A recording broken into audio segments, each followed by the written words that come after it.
Let's move on swiftly. What's going on here? There's lots of... Well, I'm being honest.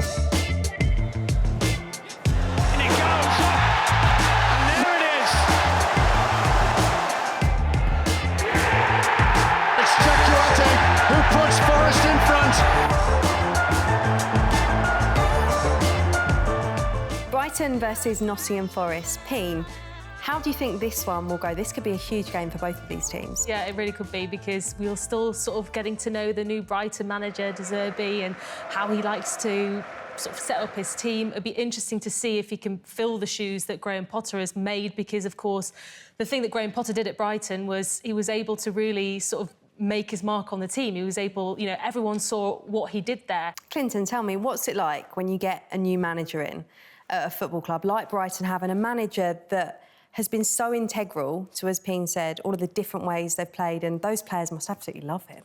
I thought Graham Potter, the job he done at Brighton was fantastic. So, yeah, it's a big test for the new Brighton manager who's coming in. But he's got good pedigree, and he's got some top players there. They've had a great start. They've got leaders like Dunk still in that team who will help him to bed in. So I think it's going to be a difficult game, though. I think De Zerbi's a smart appointment by Brighton, though. They're a smart club. They know what they're doing. They'll have had him on a list for a long time. And he will be just as capable as Potter of looking at a game tactically. He is ultimately Italian.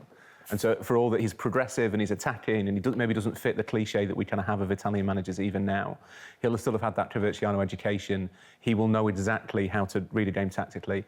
And look at his body of work. I'm actually quite excited. I'm excited to see a brand new coach, not a big name.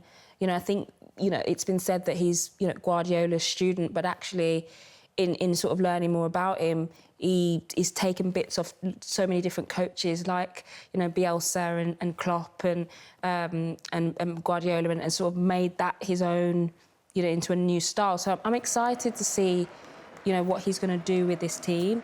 OK, let's look at this game against Nottingham Forest specifically. What have you made of Forest's starts to the season, Peen?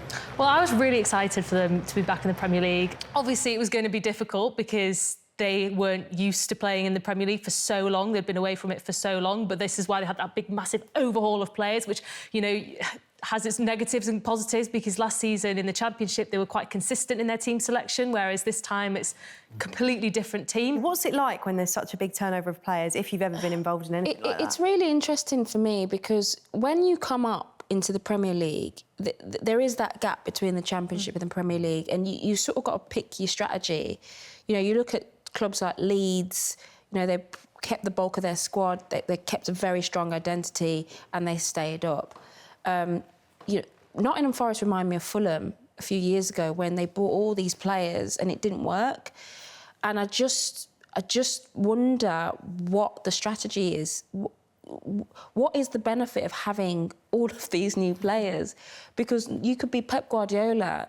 Blending all of these players together is always going to be hard. It's going to take time to gel. And the problem is, you don't get that much time in the Premier League. That's the only thing I worry about. Their biggest problem I see with Nottingham Forest is a goal scorer. Right. I don't see where Forest is going to score the goals.